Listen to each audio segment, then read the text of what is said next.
مدینہ کہاں یہ گندے قدم یہ حاضری کا سبب بار بار آپ سے ہے اور محبتوں کا صلہ ایسے کون دیتا ہے محبتوں کا صلہ ایسے کون دیتا ہے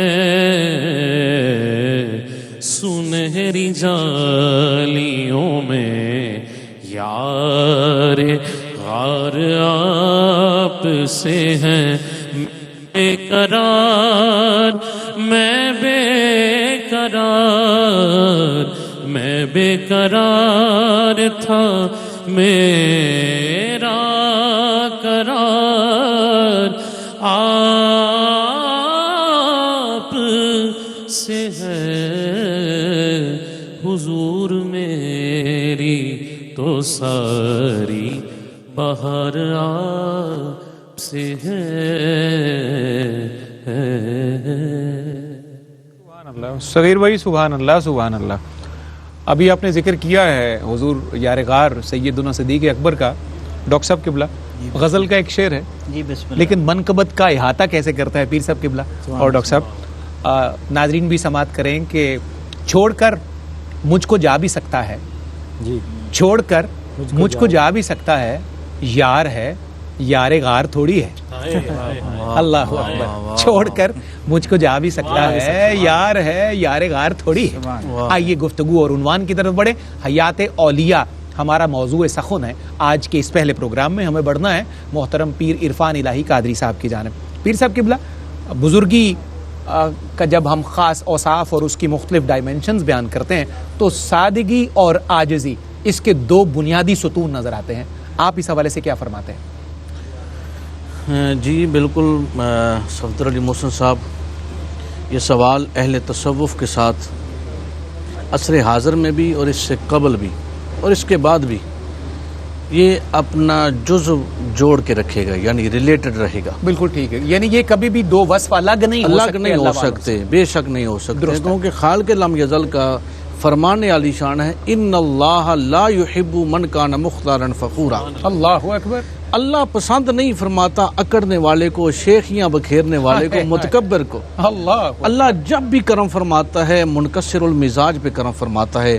اللہ کے پیارے نبی سیدنا موسیٰ کلیم اللہ علی نبینا علیہ الصلوۃ والتسلیم خالق لم یزل کی بارگاہ ناز میں حاضر ہوئے، عرض کیا پاک پروردگار عالم قاضی الحاجات مسبب الاسباب رافع الدرجات، مجھ پہ اتنا کرم فرمایا، مجھے الوا عطا فرمائے، مجھے نبوت عطا فرمائی، امت عطا فرمائی، کلمہ عطا فرمایا، اتنی شان اتنی شوکت، کون سا وصف، کون سی میری ایسی ادا تجھے اللہ پسند آئی ہے کہ جس پر تو نے میرے اوپر اتنا کرم فرمایا ہے؟ تو خالق لم یزل نے فرمایا کہ پیارے موسیٰ، میں نے ساری کائنات کے انسانوں کے دلوں پہ نگاہ دوڑائی، تمہارے دل کو عاجز پایا، منکسر المزاج پایا، تو میں نے اپنا کرم فرمایا۔ کیا کہنا ہے، اللہ اکبر۔ اور سادگی، قرآن مجید میں اللہ رب العزت فرماتے ہیں اللہ کے بندوں کی نشانی اور علامت ہی یہ ہے کہ جب چلتے ہیں تو وہ اتنے اپن آہستگی کے ساتھ چلتے ہیں، ان کے چلنے کا جو انداز ہے اتنی میانہ روی اور نگاہیں جھکا کے۔ اب یہ جو تصوف ہے، اہل تصوف ہیں، یہ وہ لوگ ہیں کہ جن کا ہر عمل اس لیے ہے کہ وہ اللہ کو پسند آ جائیں، یہ درست، اللہ ان کو پسند فرما لے، اللہ کی بارگاہ میں مقبول ہو جائیں۔ اب جو شخص یہ چاہتا ہے کہ اللہ کی بارگاہ میں مقبول ہو جاؤں اور اس کا اوڑھنا بچھونا، چلنا پھرنا، اٹھنا بیٹھنا صرف اللہ کی ذات ہے، اب وہ کیسے چاہے گا کہ میں وہ عمل کروں جو اللہ کو پسند نہ آئے؟ اللہ اکبر، اللہ اکبر۔ اب وہ کیسے چاہے گا کہ میری زندگی میں، میری حیات میں کوئی ایسا عمل آ جائے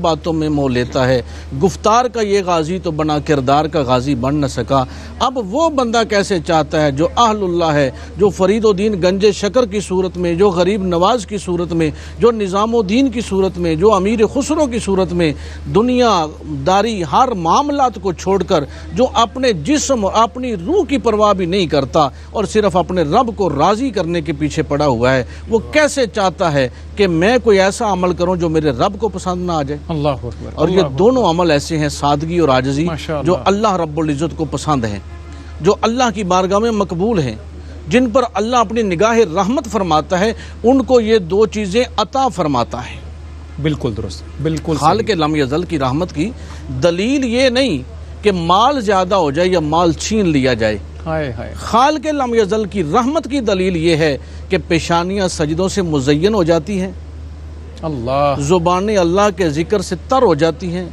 سینے عشق رسول سے روشن ہو جاتے ہیں اب یہ دونوں چیزیں اس بات میں لازم و ملزوم ہے کہ سادگی اور عاجزی اسی شخص میں آتی ہے جس پہ اللہ راضی ہے اللہ کے رسول کی کرم نوازی ہے اور کیسی سادگی اور کیسی عاجزی کہ 22 لاکھ مربع میل پہ حکومت کرنے والے امیر المومنین فاروق اعظم رضی اللہ تعالیٰ عنہ کہ جب آپ کا لباس مبارک دیکھا جاتا ہے تو سادگی کی انتہا یہ ہے کہ 17 پیوند نظر آتے ہیں اور جب ان کی عاجزی دیکھی جاتی ہے تو حالت یہ ہے کہ مفتوحہ علاقے میں پہنچ کر خود تو سواری کی نکیل پکڑے ہوئے ہیں اور غلام سواری کے اوپر کیا کہنے پیر صاحب زندہ باد سبحان اللہ.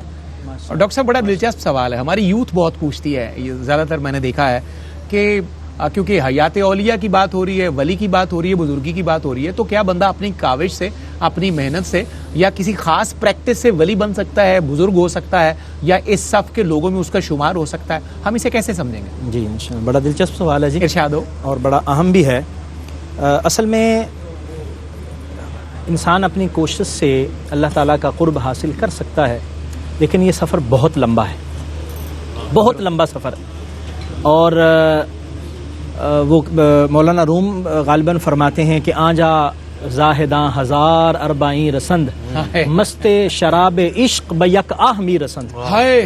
زاہد لوگ ہزارہا سال وہاں تک پہنچنے میں لگا دیتے ہیں کہ جس کو شراب عشق کا ایک قطرہ ملا ہو وہ آہ مارتا ہے اور وہاں جا پہنچتا ہے ایک آہ کے ساتھ وہاں تک پہنچتا ہے جہاں زاہدوں کو ہزاروں سال لگ جاتے ہیں. اس کا مطلب یہ ہوا کہ انسان اپنی کوشش سے عبادت اور ریاضت سے ولی تو بن سکتا ہے نبی نہیں بن سکتا ایک بات بالکل لیکن اس میں رستہ بہت زیادہ لمبا ہے. یعنی اگر میں اور مائٹ کی بات کریں تو بن سکتا ہے اگر وہ رستہ اختیار کرے تو جی لیکن بہرحال اسے پھر بھی استاد کی ضرورت ہے. جی درست. میں آپ کو مثال دیتا ہوں اللہ تبارک و تعالیٰ کا طریقہ اور سنت الہیہ کیا ہے. سنت الہیہ یہ ہے کہ اللہ تبارک و تعالیٰ نے بنی نوع انسان کی ہدایت اور رہنمائی کے لیے نبیوں کا سلسلہ جاری فرمایا. 1,24,000 کم و بیش انبیاء کرام تشریف لائے ہیں اور ان کے ساتھ کتابیں اور صحیفے نازل ہوئے. اب دیکھیے کہ ہزاروں مرتبہ ایسا ہوا ہے کہ نبی آیا ہے کتاب نہیں آئی لیکن ایک مرتبہ بھی ایسا نہیں ہوا کہ کتاب آئی اور ساتھ نبی نہ آیا. بہت اچھا بالکل صحیح. اس کا مطلب یہ ہے کہ انسان کو بنانے کے لیے ایک اعلیٰ انسان کی ضرورت ہے کیونکہ جو سلیبس ہے وہ تو سبق سکھاتے ہیں نا تو انسان کو تو اصل میں انسان ہی بناتا ہے. بالکل. تو استاد کی بہرحال ضرورت ہے. نبی کریم صلی اللہ علیہ وآلہ وسلم کی جب شان کو اللہ تعالیٰ نے قرآن میں بیان فرمایا نا تو یہ فرمایا الذی بعث فی الامیین رسولا منہم یتلو علیہم آیاتہ ویزکیہم ویعلمہم الکتاب والحکمہ. تزکیہ بھی نبی کریم صلی اللہ علیہ وسلم فرما رہے ہیں اور کتاب و حکمت بھی ان کو سکھا رہے ہیں. تو وہ استاد کی ضرورت بہرحال ہے. مولانا روم رحمۃ اللہ علیہ ایک پردہ اٹھاتے ہوئے فرماتے ہیں کہ کبھی ایسا نہیں ہوا کہ آدمی خود بخود کچھ بن گیا ہو اور ایسا بھی نہیں ہوا کہ لوہا پڑا جو ہے وہ خنجر بن گیا ہو اور پھر اپنی مثال دے کر خود کہتے ہیں کہ مولوی ہرگز نہ خود مولا روم ہرگز نہ شد مولا روم تا غلام شمس تبریز نہ شد. جب تک حضرت شمس تبریز کی غلامی میں نہیں آئے مولانا روم نہیں بنے. کتابیں تو ہزاروں پڑھی تھیں اور لوگوں کو پڑھائیں بھی تھیں لیکن مولانا روم اس وقت بنے جب کسی استاد کے پاس بیٹھے اور پھر انہوں نے ان کو تراشا اور تراش کے مولانا روم بنا دیا. تو استاد ہو تو سفر ذرا آسان ہو جاتا ہے استاد نہ ہو تو پھر رستے میں ہزاروں گھڑے ہیں ہزاروں کھائیاں ہیں جہاں گرنے کا خدشہ رہتا ہے. بڑی جگہ بندہ جو ہے وہ ڈگمگا جاتا ہے. جناب ڈاکٹر عرفان اللہ سیفی صاحب کی بات سے ایگری کرتے ہوئے بات کو آگے بڑھاتے ہوئے بڑی خوبصورت بات ہے کہ ہر رومی کے لیے بہرحال کوئی نہ کوئی شیخ تبریز تو چاہیے ہوتا ہے، تو ہمیں اپنے اپنے حصے کا شیخ اور مزکی ڈھونڈنا ہے کہ ہمیں زندگی میں تزکیہ نفس کے لیے، تزکیہ باطن کے لیے ہمیں بھی کسی استاد اور شیخ کی ضرورت ہے۔ یہاں ایک مختصر سا وقفہ ہے۔ خواجہ